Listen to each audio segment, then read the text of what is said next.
levántate y toma al niño y a su madre, y huye a Egipto, y permanece allá hasta que yo te diga, porque acontecerá que Herodes buscará al niño para matarlo.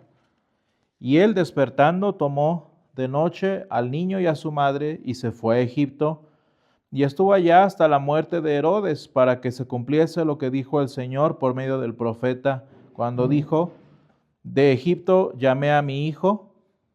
Y Herodes entonces, cuando se vio burlado por los magos, se enojó mucho y mandó matar a los niños menores de 2 años que había en Belén y todos sus alrededores, conforme al tiempo que había inquirido de los magos.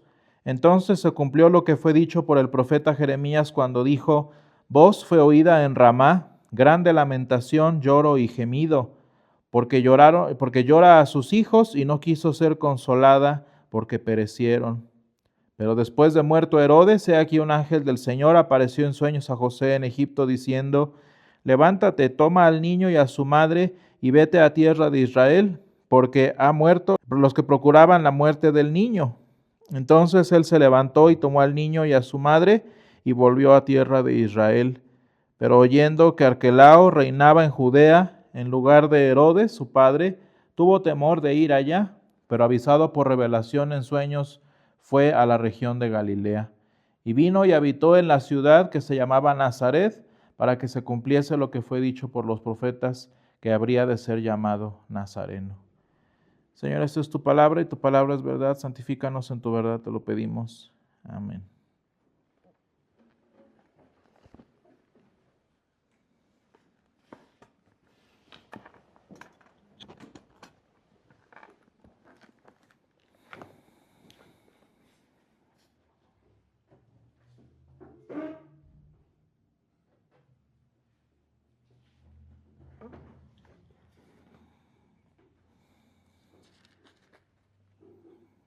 Dice la palabra,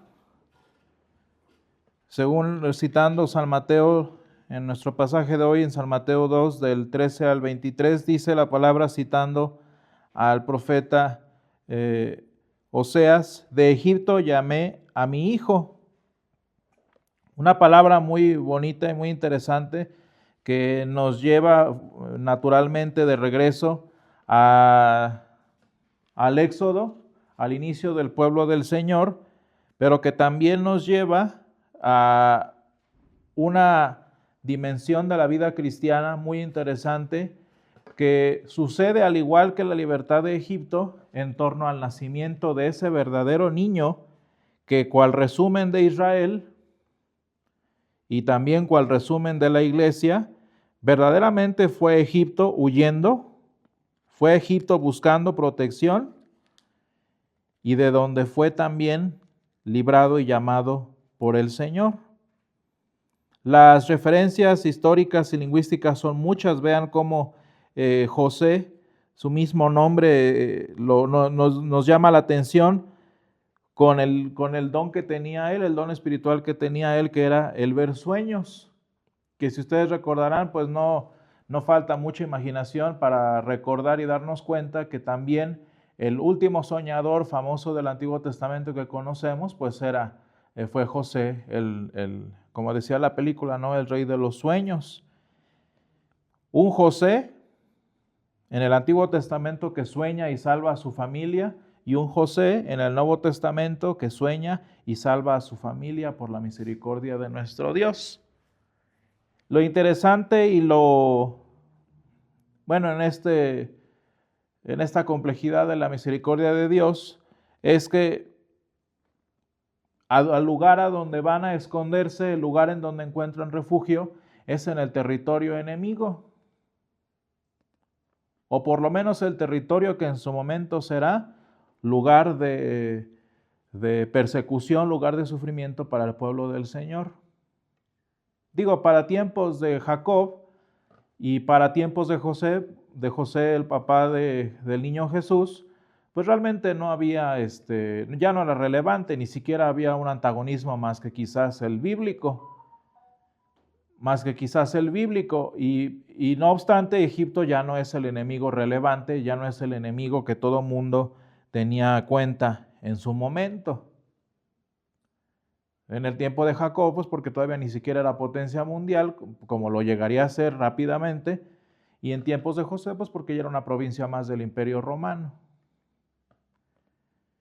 Y aún así, Egipto se vuelve nuevamente ejemplo o sale su nombre en mención al sufrimiento del pueblo del Señor, entendiéndolo tanto en el pueblo de Israel como tal, como ahora en el niño Jesús, que sale huyendo para resguardarse fuera de casa, para resguardarse fuera de su hogar.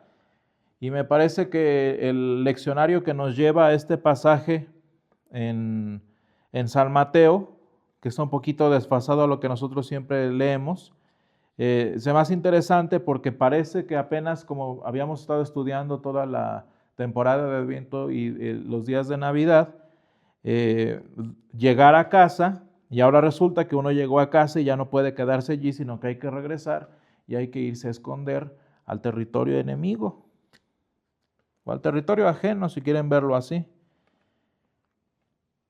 De manera que esa es la realidad que vemos y esa es la triste historia del niño Jesús, que aún no teniendo hogar cuando nació, después de los años que estamos viendo ya aquí, que tendría aproximadamente unos 2 años el niño, ni siquiera allí puede sentar cabeza porque por el peligro de su tiempo, por el peligro de Herodes, no puede ni siquiera gozar de la casita que seguramente ya se habían conseguido José y María. Y eso es triste en la realidad de la iglesia, en la realidad del pueblo del Señor, porque lo mismo sucedió con Israel. Después de 40 años de expectativa, al fin logran llegar a la tierra prometida y resulta que no pueden estar en paz allí, porque las naciones inmediatamente se levantan contra Israel e Israel tiene que pasar prácticamente toda su vida peleando para defenderse, haciendo alianzas incluso con reyes extranjeros y de todo tipo. Y resulta que la iglesia en tiempos modernos, en tiempos actuales, parece que ya estamos en casa, ya estamos en la presencia del Señor, ya estamos resguardados en lo que aspirábamos desde siempre, llegar con Emmanuel, Dios con nosotros, pero lo triste es que esa vida con Emmanuel, pues no es como la que quisiéramos tener, sino que es, como dice el Señor, como dicen los apóstoles, es una vida en persecución, es una vida en vituperio, como dice el Sermón del Monte, ¿no? Es una vida de bienaventuranza y no obstante en el exilio, como dicen también las bienaventuranzas en San Mateo unos capítulos adelante, y como dice San Pedro en su epístola, a nosotros que somos el pueblo que se supone que llegamos a casa, a nosotros que somos el pueblo que se supone que ya estamos en la presencia de nuestro Dios sentados a su mesa, porque lo estamos en el sacramento, a nosotros que estamos sentados en su mesa, porque lo estamos, porque estamos a la mesa del sacramento, resulta que tenemos que vivir todavía en persecución. Y así es como lo vemos entonces en la vida del niño Jesús. Dice que estuvo allí hasta la muerte de Herodes. Atínenle ustedes cuántos años habrán sido. La tradición explica que, y la historia más o menos nos calcula que fue pues, aproximadamente unos 2 o 3 años, si mi cálculo no es correcto. Si mi cálculo es correcto, perdón, porque ya cuando hablamos del niño Jesús yendo al templo, pues ya están viviendo otra vez en Israel. Entonces, según la historia, si los cálculos son correctos o según la tradición, si la tradición es correcta, lo que vemos es que en ese periodo de 10 años entre que el niño huyó a Egipto y fue su llegada al templo, el niño posiblemente se la pasó huyendo de Herodes hasta que al fin pudieran sentar cabeza en Galilea.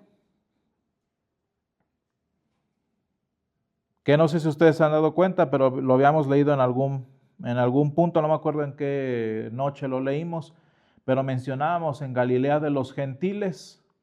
O sea, como que hasta parece que ya incluso en Israel, en donde el Señor Jesús va a crecer, va a ser en la parte más gentil de todo Israel, en la paz, en lo que sería para nosotros hoy en día como que nos toca vivir en la parte más secular de todo el reino, de toda la región de Israel. Y es curioso, hermanos, que esto refleja también nuestra vida cristiana. No nada más vivimos en persecución, sino que cuando medio sentamos cabeza un poquito, lo tenemos que hacer en la parte más extrema y más lejana culturalmente a lo que debería ser el pueblo del Señor.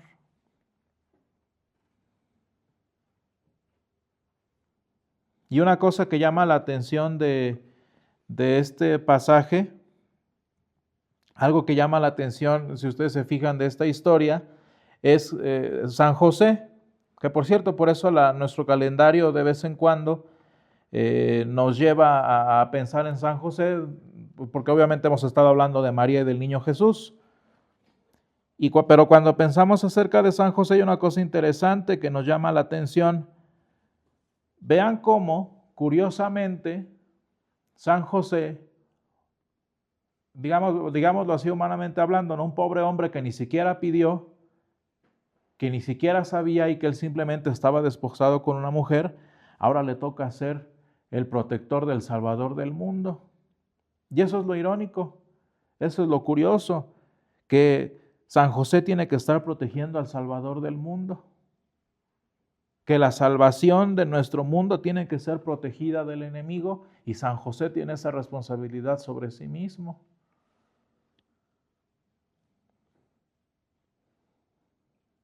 Qué curiosos son los ministerios que el Señor da a varias personas de su pueblo, el resguardar la palabra, como si la palabra necesitara protección. Y es que eso es lo interesante. El niño Jesús sí necesitó la protección de su papá. El niño Jesús sí necesitó de los cuidados de su mamá. No era un acto. No era una puesta teatral. El niño Jesús, la salvación del mundo, fue un bebecito vulnerable.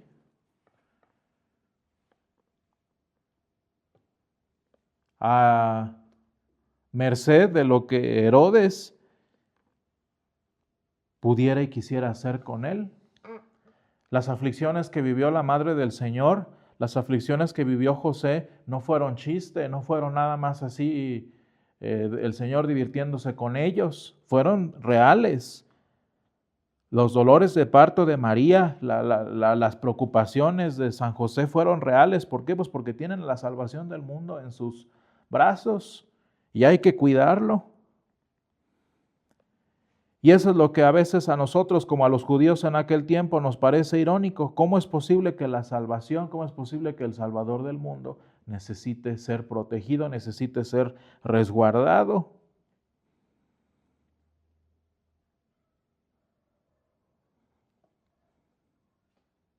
Eso es lo que a muchos dejó decepcionados, que estamos esperando un Salvador, que estamos esperando a un rey, que estamos esperando al Hijo de David, que tome lugar en su trono, que rescate a Israel de sus enemigos y resulta naciendo como un bebé.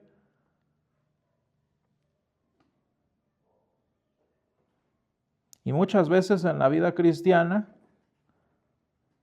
cuando imaginamos y proyectamos una vida en Cristo, pues hay veces que la proyectamos muy distinta como la tenemos y no como resulta.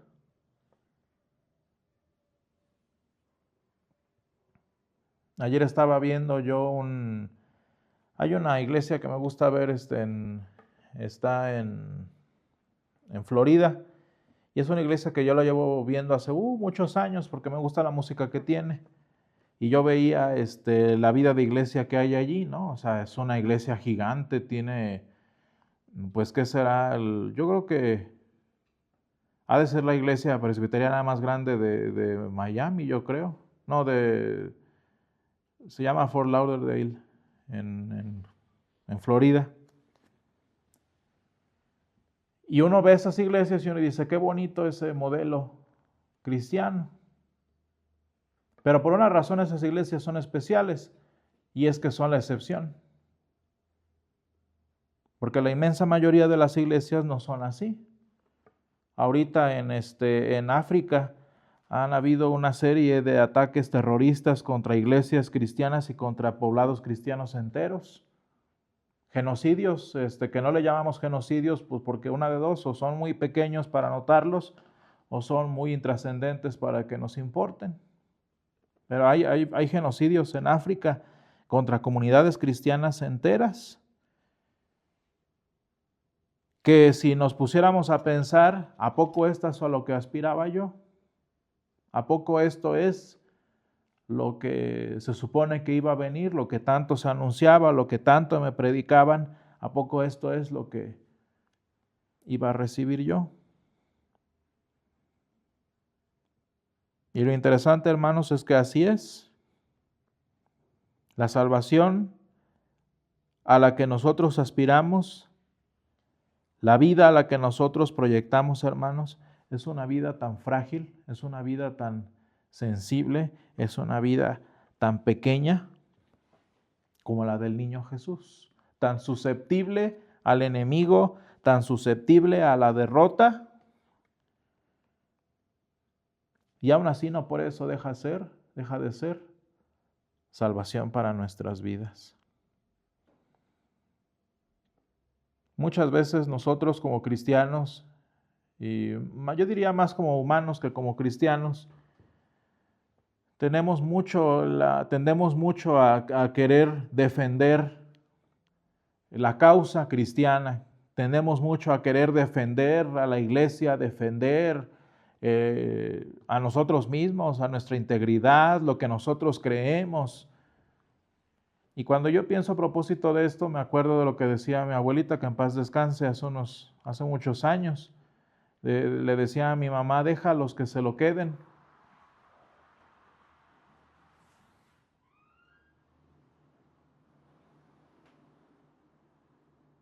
Decía mi abuelita, cuando había, me imagino que algún conflicto o algo así, decía, déjaselos. Le decía a sus hijos, que se lo queden.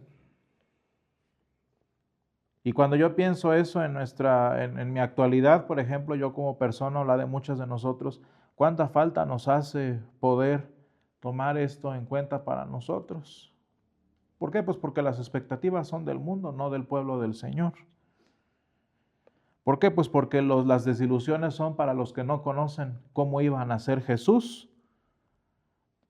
Porque la desilusión fue para los que no entendieron el Antiguo Testamento para darse cuenta cómo iba a devenir la salvación del mundo. Aquellos que no leyeron bien y que malentendieron y que se decepcionaron con Jesús.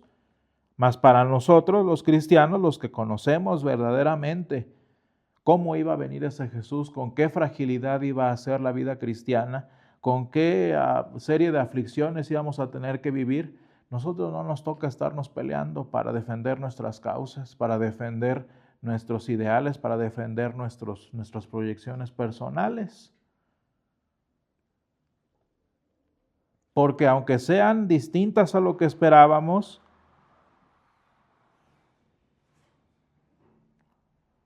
porque aunque sean frágiles, aunque sean susceptibles al enemigo, a la persecución, a la desilusión, a la fragmentación, a lo que sea, sigue siendo el Salvador del mundo, habitando entre nosotros. Y cuando nosotros consideramos la palabra del Señor en nuestra vida, cuando nosotros consideramos cómo el Señor trabaja en nosotros y se mueve entre nosotros, nos damos cuenta de una cosa hermosa, de que independientemente de cómo nosotros vivamos, de lo frágil que sea nuestra vida cristiana, de lo doloroso que sea el ser cristiano, de lo doloroso que sea llevar un ministerio adelante, sigue estando el Señor presente. Sigue siendo un niño santo en brazos de mamá. Y muy a pesar de lo que Herodes quisiera, del peligro real, del peligro latente que él representara, Jesús seguía siendo el Salvador del mundo y seguía siendo ese pequeño milagro, que aún pequeño, que aún insignificante, que aún frágil, que aún vulnerable, seguía siendo el milagro de nuestra salvación.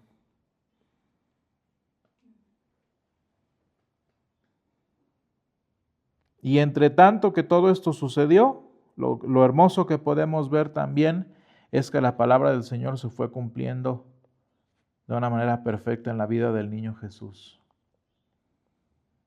Y si algo podemos notar del capítulo 2 de San Mateo, es el cumplimiento de las profecías de parte del niño Jesús, sin necesidad de que fuera un gran caudillo, sin necesidad de que fuera un gran libertador. Así pequeñito, así indefenso, así vulnerable, el Señor Jesús iba cumpliendo en su vida pequeña la palabra de Dios para nosotros. Y así lo hace también en este tiempo para nuestras vidas. Gracias, Señor, te damos porque tú estás con nosotros, porque nos has acompañado en este tiempo de Navidad. Gracias, Padre, porque nos has dado la oportunidad de ver la dimensión, Señor, y de ver la proporción ante nuestros ojos de la salvación que has traído al mundo. Gracias, Señor, porque aun cuando sea pequeña, aunque cuando sea frágil, aun cuando sea susceptible a las acechanzas del maligno, Señor, la vida cristiana que nos has dado, Señor, la salvación que nos has traído de parte de tu Hijo Jesús, Señor, sigue siendo lo que es y sigue cumpliendo tu palabra en nuestras vidas. Acompáñanos, Señor, en el resto de nuestro tiempo, en el resto de nuestro caminar contigo, y que tu palabra, Señor, no sea parte de nosotros. Cumple tus promesas, Señor, cumple tu palabra en la pequeñez de nuestra vida cristiana, en la pequeñez de nuestro caminar contigo, Señor. Todo esto te lo pedimos en el nombre de Jesús. Amén.